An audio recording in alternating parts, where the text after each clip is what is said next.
ายดีพี่น้องจะพาพี่น้องมากินเพาะบอลลำบอลเห็ดลำบอลไม่นี่นะเพาะบอลมาตักใส่ถ้วยก่อนจานก่อนร้อนสดๆใหม่ๆเก็บมามื้อเช้านี่เห็ดเพาะโอ้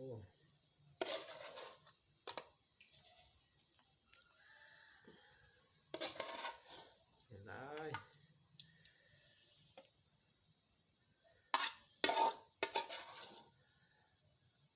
บ่ได้เห็ดให้พี่น้องเบิ่ง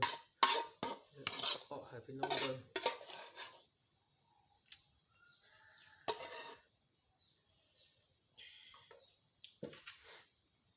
กับอันแก้มก็โอ้ยหมักถั่วแห้วทรงพี่บ่แซ่บถั่วแห้วถั่วก็แห้วคนก็แห้วพี่น้องเป็นตาแซ่บหมักเผ็ดแดงเผ็ดกับกินเบิ่งมันเผ็ดแล้วก็บ่มีบ่กับมีเอามาพี่น้องแซ่บๆเหมือนกันเขาแอบได้ปะไว้ลุมเขานะมันกายโอ้ใส่กระดูกได้กระดูกงัวนิดนึงมาย่างใส่ออกแห้งใส่โอ้ฮ้อนหัวซิมก่อนเด้อ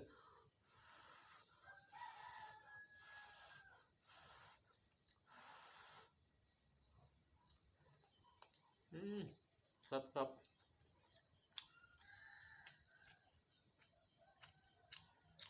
ขอกับตู้ใส่แม่ออก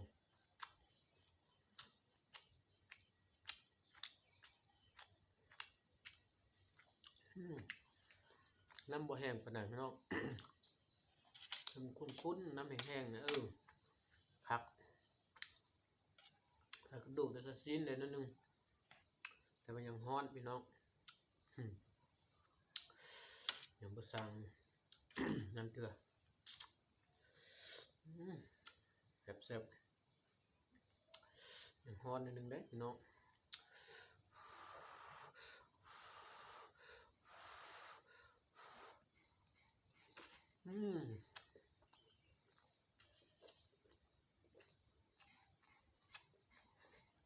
ครับตอนชิ้นแห้ง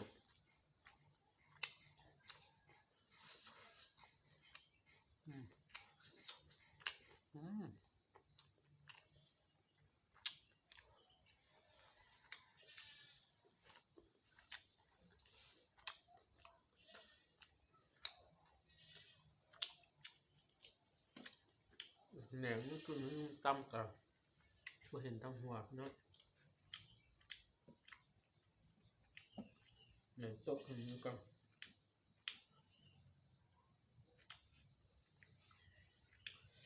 แหนมสองเบื้อง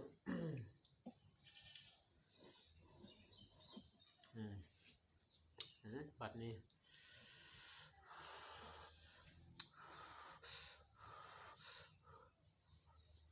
ใส่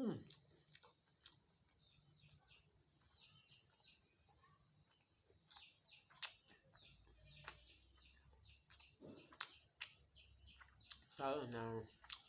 ขาอ่อนเนี่ยตับหอมเปรี้ยวเนี่ยหอมน้ำเนาะผักบัว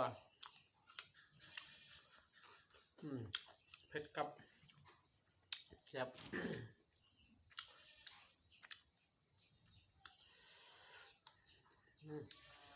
ตอนซีนแห้งแบบตอนซีนสักก่อนโอ้ย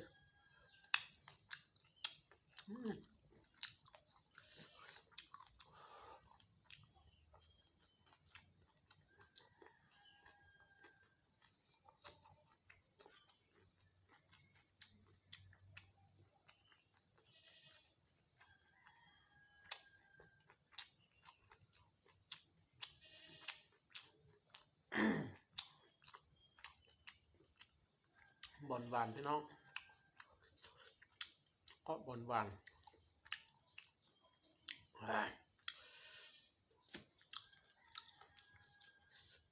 อืมอื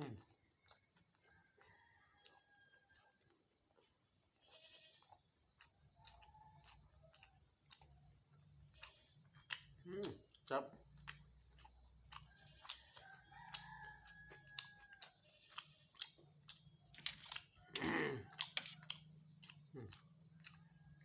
ต้องตอนซีนก่อนตอนซีน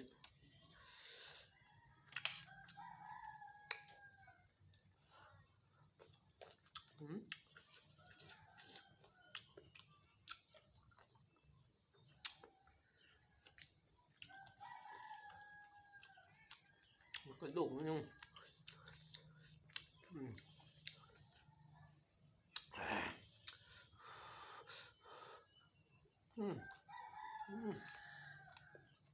ครับ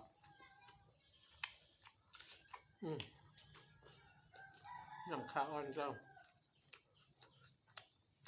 ตอนซีนนี่นะหัวบัวจี้ใส่จี้หัวบัวใส่หอมหอม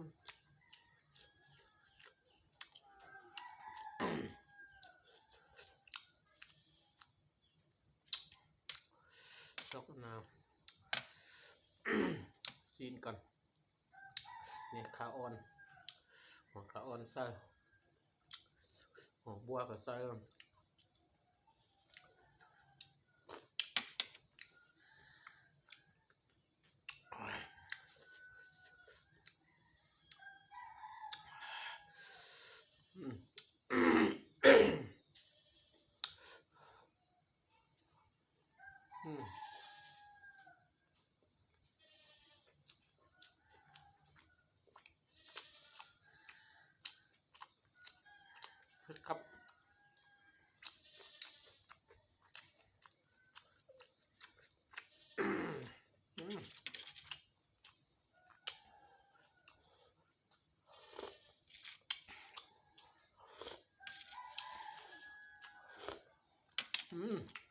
ผักแท้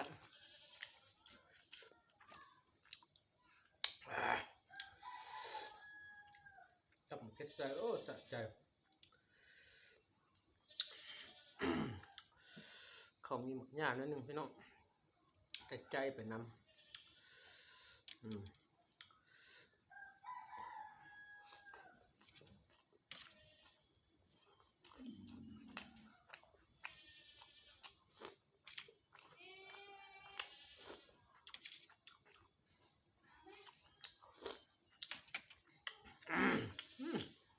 สะใจ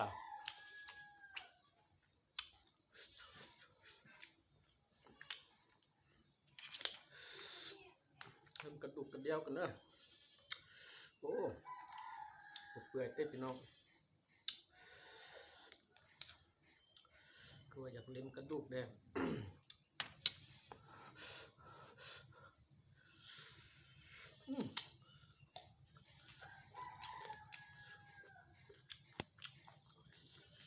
หนัก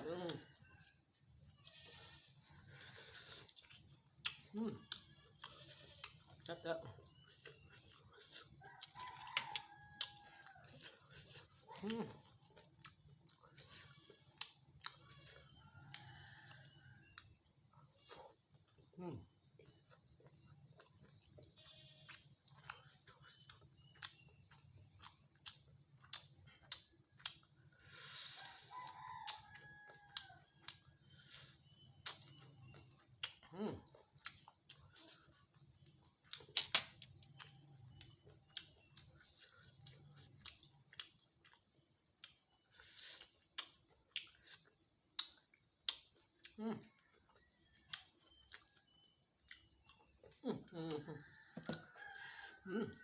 เสียบแท้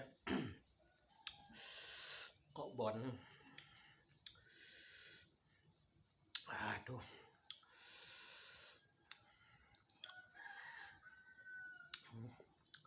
ก็บอลคัก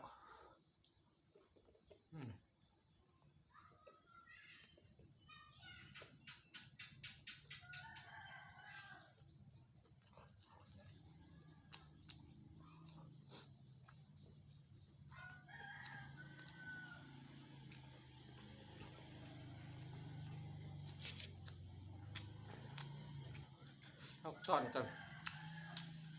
นะตอนจิ้นแห้ง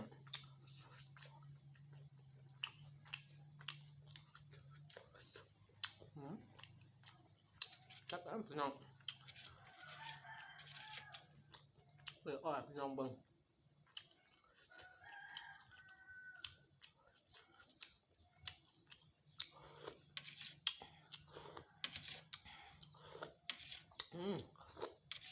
นัว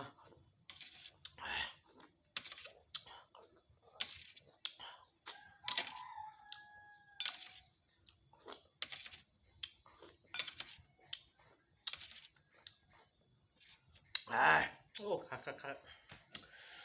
วันนี้ก่อนพี่น้องถ้าโดนพดก็รบกวนพี่น้องเบิ่งโดนไก่เนาะก็ขอบใจที่ติดตามรับชมเด้อ